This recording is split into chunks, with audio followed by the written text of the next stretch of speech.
Hi, my name is Snutty Prince St. Cyr.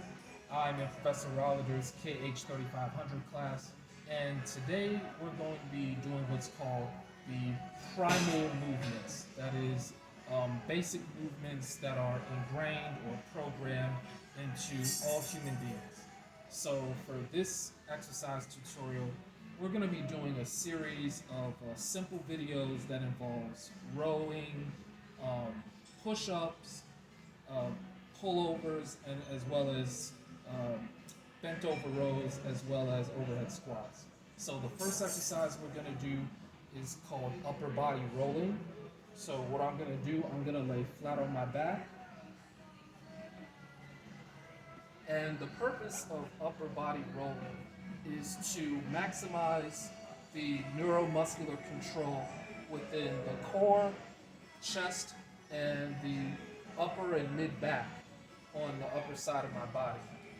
So I'm going to lay flat on the floor with my hands elevated with my hands laying down, and then I'm going to raise one arm up, and my purpose is to try and to use only my upper body in order to um, fall supine or fall on my stomach at the end of the movement.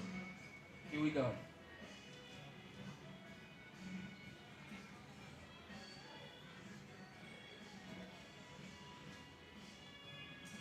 And that is upper body rolling.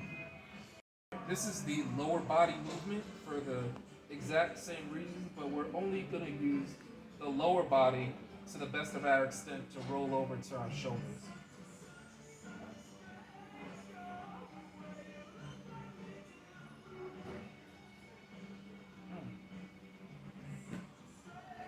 And that is the lower body rolling.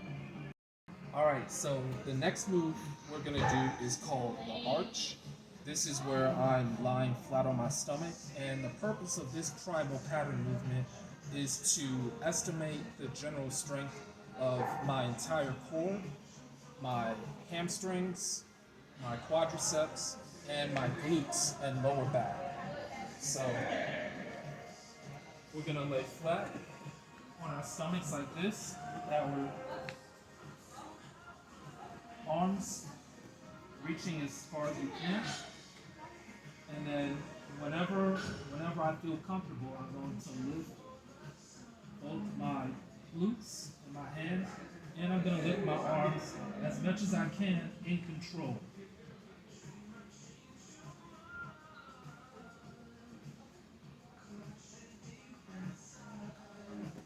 And I'm going to show you one more time, just to demonstrate how much or how little neuromuscular efficiency I have in this movement.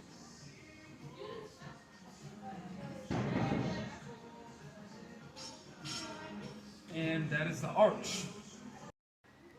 Alright, so the next primal pattern movement I'm going to do is called the hollow, which is essentially the exact opposite of the arch.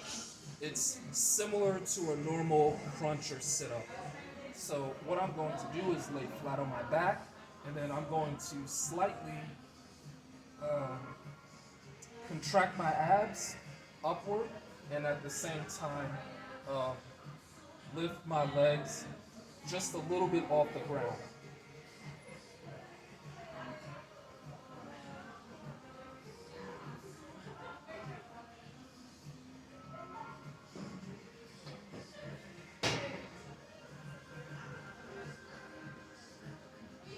And I'm going to do this movement one more time.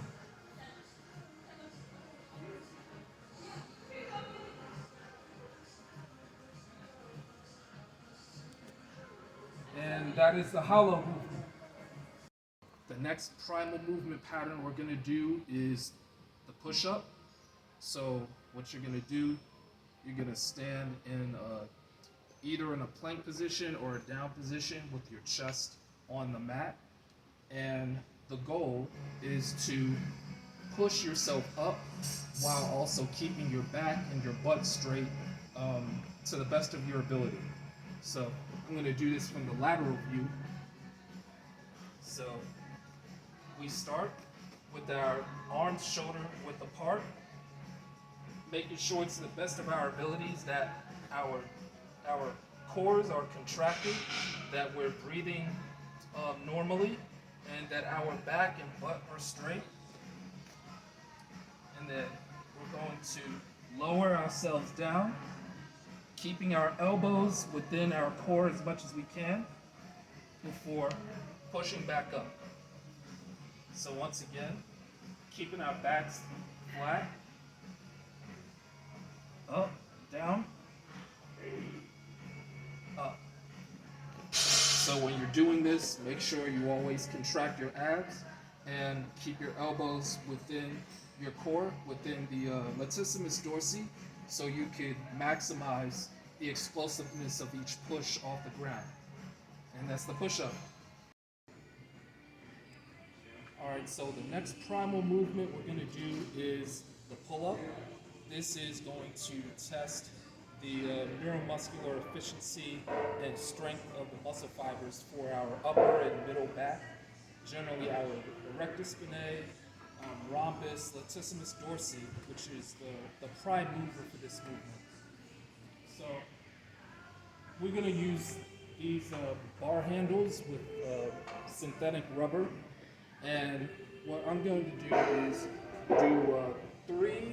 try to do 3 or 4 pull-ups while maintaining control of my core as well as my lower body, which is going to be hanging.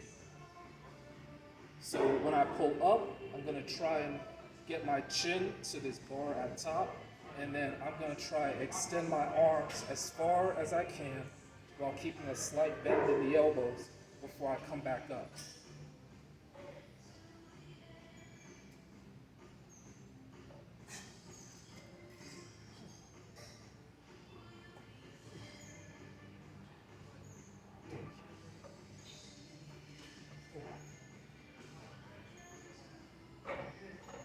Now, when it comes to the pull-up, one of the many things that is important are the diameter of the handles and also the surface.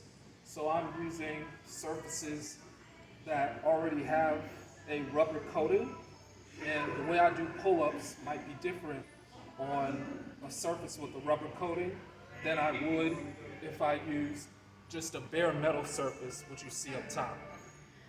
And that's the pull-up. Alright, so the next movement we're going to do is the bent over row. This is a row that, this type of exercise helps with the neuromuscular efficiency and also the muscle fiber strength of the lower and middle back, as well as the elbow and wrist extensors. So what we have here is a barbell, but this can be done with kettlebells or dumbbells as well. And so you're going to place your hands on the thumbs of your hands. You're going to put it thumbs distance apart from the groove on each side of this bar here. And your feet is going to be slightly below shoulder width apart, so a little bit more narrow than you normally would. Then you're going to keep your knees bent, and then you're just going to pull up using mostly your forearms as well as your shoulders to a smaller extent. 2, 1. This same exercise can also be done with the trap bar if necessary. And this is the bent over row. Alright, so the final primal movement that we're going to do today is the overhead shoulder press. This is to determine both the strength and power that you produce from your shoulder girdle, also known as sits, as well as your triceps brachii, and also your rhomboids and your trapezoid muscles. So you could do with either a barbell or a dumbbell. So what I'm going to do on this machine, what I can do, if it's a small enough weight, I can just pick the bar up and begin. But if there are weights on here, I can act like it's a lunge at first, depending on the weight. And then I could use my legs as momentum to press the barbell upward. So I'm doing that technique right now. Now at the up position, I want to make sure that my arms and the barbell is slightly above my nose and my head to get the best extension and recruit the most muscles for my shoulder girdle. Then I'm gonna come back down to my chest or to the very top of my clavicle, and then I'm gonna use my legs to help me push the barbell up again.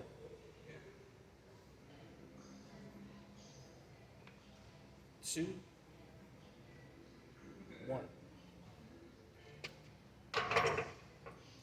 And if you were standing up, that's how you would do the bar overhead press. You could also do it a bench, which I'll show in a minute. All right, so finally, we're still doing the last primal movement, which is the overhead press, but this variation involves a bench that you usually do dumbbell exercises on. So what I'm going to do here, once again, I use my thumbs as guides between the smooth part and the rough part of this barbell. And then what I'm going to do is engage my entire core as well as my glutes to help push the bar up. Didn't do it there. And then I'm going to, once again, lower the weight to the top of my clavicle and then push the weight back up so where it's slightly behind my head, slightly in forward of my head, excuse me. Breathe out, keep it up.